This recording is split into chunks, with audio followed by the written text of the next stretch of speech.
Cement में अगला test हम करते हैं कंप्रेसिव स्ट्रेंथ टेस्ट। तो जो सीमेंट बनती है उसकी हम कंप्रेसिव स्ट्रेंथ टेस्ट ज्ञात करते हैं कि वो जो है कितना लोड जो है सह सकती है और उसकी स्ट्रेंथ कितनी है कंप्रेशन में। ठीक है, तो चलिए देखते हैं कंप्रेसिव स्ट्रेंथ टेस्ट जो है कैसे करते हैं। तो देखिए, इस टेस्ट को करने के लिए ना हम लोग एक क्यूब इस्तेमाल करते हैं और वो जो क्यूब हम लेते हैं तो उसकी साइज जो है होती है 70.6 mm क्यूब होता है। और आप जानते हैं कि जो क्यूब है, क्यूब का जो तीनों साइड है वो क्या होता है, सेम होता है। तो क्यूब का जो साइड है तो उसकी लंबाई चौड़ाई ऊंचाई सभी समान रहती है। तो इसकी जो साइज है कितनी है, 70.6 mm। ठीक है, तो यहाँ पे देखिए क्यूब की साइज लिखी हुई है कितनी, 70.6 mm लंबाई चौड़ाई और ऊंचाई सभी समान रहती है।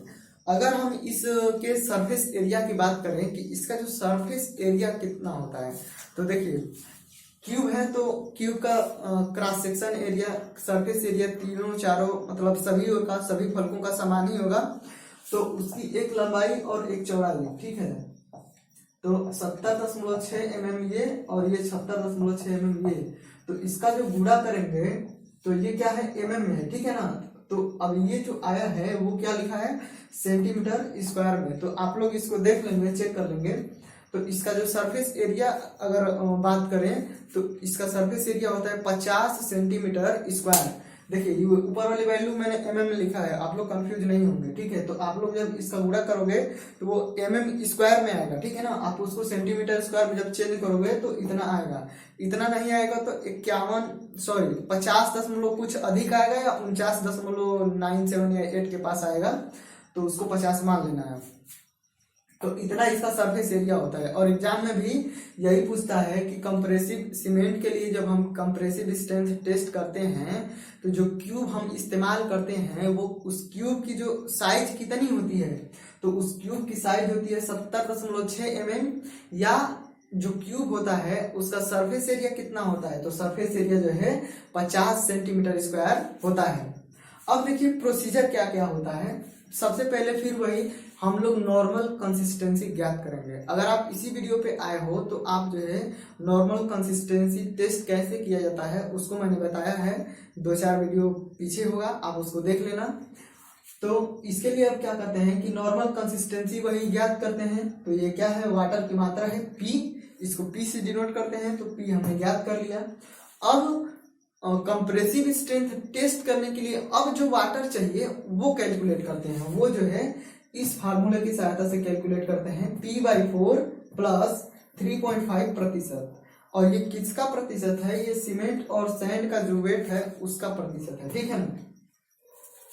आप लोग उसको छोड़िए, आप लोग जो है एग्जाम में क्या पूछेगा, यही कि कंप्रेसिव स्ट्रेंथ टेस्ट करने के लिए वाटर की मात्रा कितना होता है, तो P/4 plus 3.5% of weight of cement plus sand.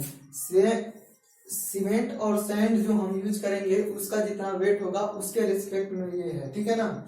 तो एग्जाम में बस केवल यही पूछता है, आप लोग इसको ध्यान में रखना, P/4 प्लस 3.5%। ये कंप्रेसिव स्ट्रेंथ टेस्ट के लिए है वाटर की मात्रा, ठीक है ना, ये हम लोग इस्तेमाल करेंगे। अब जब ये वाटर की मात्रा निकल गई है तो अब हम क्या करेंगे कि इसे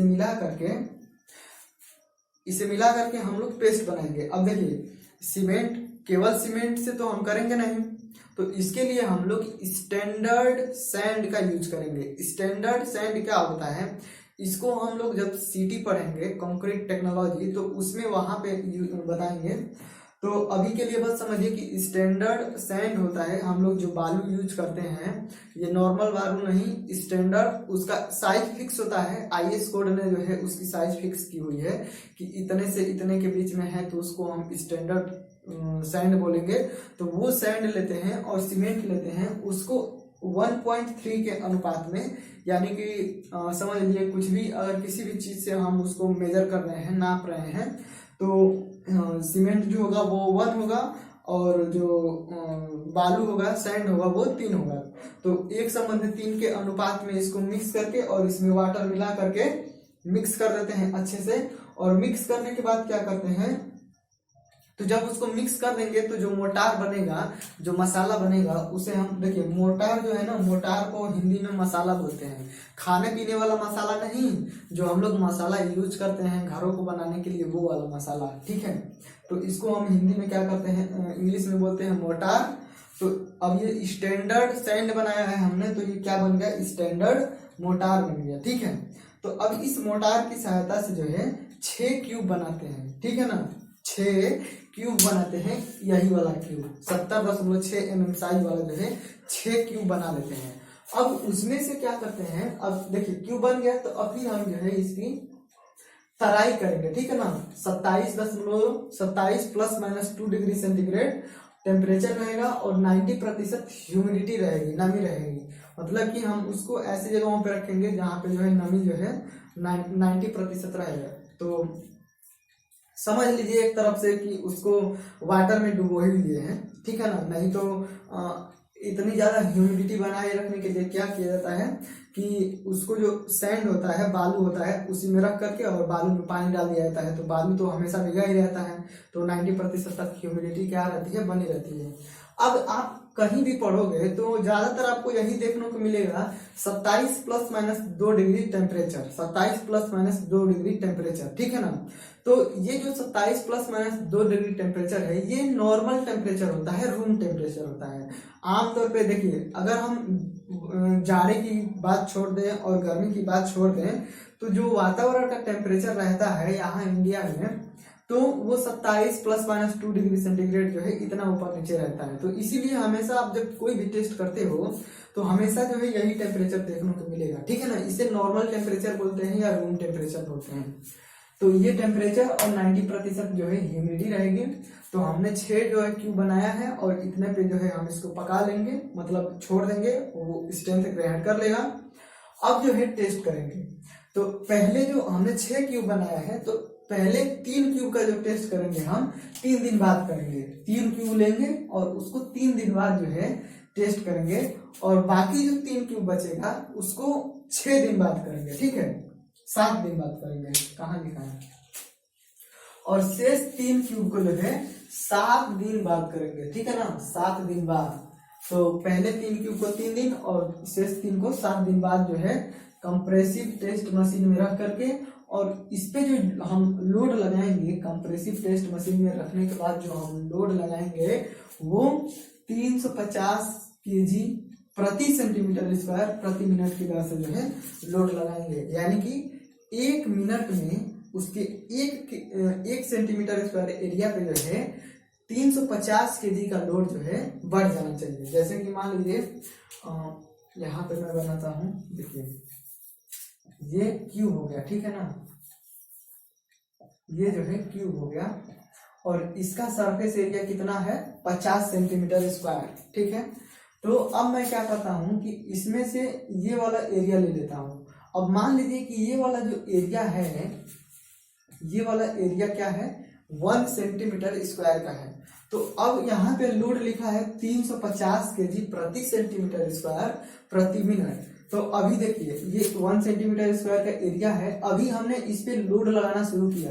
अब लोड जैसे ही लगाना शुरू करेंगे तो हमने स्टॉप वॉच ऑन कर दिया, ठीक है ना। तो अगले 1 मिनट में इस 1 सेंटीमीटर स्क्वायर एरिया पे जो लोड होगा वो 350 kg का हो जाएगा। फिर अब इसके बाद से 1 मिनट हो गया। अब जब 2 मिनट, जैसे ही 2 मिनट होगा तो 2 मिनट होते होते इस वाले एरिया पे जो है लोड कितना हो जाएगा, 735, 70, यानी कि 700 kg का इस एरिया पे जो है लोड हो जाना चाहिए। तो इस रेट से हम जो है लोड लगाते हैं। अब तीसरा मिनट जैसे ही होगा तो आप इसमें 3 का गुणा कर लेना और जितना आएगा उतना लोड जो है इस पे हो जाना चाहिए। तो यही क्या है, लोड की दर है। इस रेट से हम जो है लोड लगाते हैं और जो है जहां पे वो टूट जाएगा ना, अब हम तो लोड लगाते ही जा रहे हैं, 1 मिनट में 350 kg लोड पड़ ही रहा है उसके 1 सेंटीमीटर स्क्वायर एरिया पे। तो अब आप जो है इसका जो है 50 सेंटीमीटर स्क्वायर एरिया है, तो अब उसमें 350 का गुणा कर देना, तो आपको पता चल जाएगा कि पूरे सरफेस पे जो है कितना प्रेशर जो है लग रहा है 1 मिनट में। तो जिस प्रेशर पे, जिस लोड पे ये क्या होगा, क्रश कर जाएगा ना, वही क्या होगा, उसकी जो है स्ट्रेंथ होगी। जिस स्ट्रेंथ पे वो क्रश कर जाएगा, वही क्या होगी, उसकी स्ट्रेंथ होगी। तो हमने जो है 3 सैंपल लिया है, 3 क्यूब लिया है, तो तीनों क्यूब पे जो है यही रेट से लोड लगाएंगे। तो देखिए तीनों एक ही मसाला से बना हुआ है, एक ही वाटर यूज किया गया है, तो तीनों जो है लगभग समान लोड पे ही, थोड़ा ऊपर नीचे समान लोड पे ही क्या होंगे, वो क्रश कर जाएंगे। ठीक है ना। एक 3 दिन बाद टेस्ट करेंगे तो भी, और 7 दिन बाद टेस्ट करेंगे तो भी।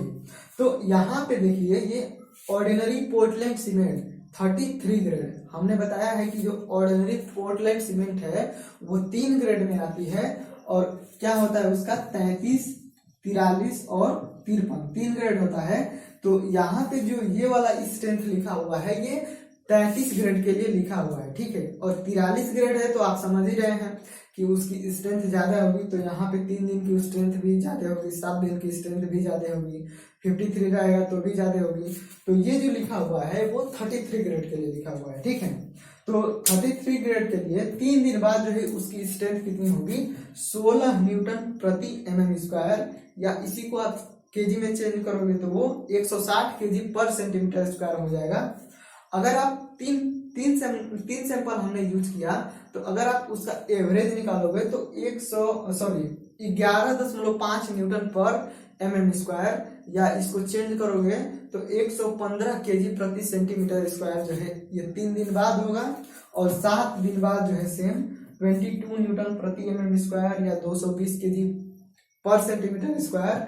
अगर आप इसका एवरेज निकालोगे तीनों का, तो ये जो है 17.5 न्यूटन प्रति एमएम स्क्वायर जो है आना चाहिए। इतना जो है इसका जो है कंप्रेसिव स्ट्रेंथ होता है इस 33 ग्रेड सीमेंट के लिए। ठीक है ना। तो यहाँ पे 33 ग्रेड के लिए था, और 43 ग्रेड के लिए भी है, और 53 ग्रेड के लिए है, तो उसको मैंने नहीं लिखा, इसको ही आप लोग याद करना, यही पूछता है। तो ये हमने पढ़ लिया कंप्रेसिव स्ट्रेंथ टेस्ट के बारे में। अब इसके अगले वाले वीडियो में हम लोग टेंसाइल स्ट्रेंथ टेस्ट क्या होता है उसके बारे में पढ़ेंगे। अगर आपको अच्छा लग रहा है तो आप जो है वीडियो को लाइक कर दीजिए, चैनल को सब्सक्राइब कर लीजिए, और अपने दोस्तों के साथ भी शेयर कर देना, क्योंकि देखियो आप लाइक करोगे तो मुझे पता चलेगा कि मैं जो है सही पढ़ा रहा हूँ, आपको अच्छा लग रहा है, और आप चाहते हो कि मैं और ऐसे पढ़ाऊँ। आप सब्सक्राइब कर लेना, क्योंकि आप सब्सक्राइब कर लोगे तो आप फायदे में रहोगे, क्योंकि मैं और भी सारे जो सब्जेक्ट हैं ऐसे ही पढ़ाऊंगा डिटेल में पूरा, और ऑब्जेक्टिव क्वेश्चन भी कराने वाले हैं। और ये जो जितने भी सारे कोर्स आएंगे वो सब जो है जेईई एग्जाम में जो आते हैं वही होंगे, उसके पे आधारित होंगे। और अगर आप डिप्लोमा में कर रहे हैं तो आपको जरूर सब्सक्राइब कर लेना चाहिए।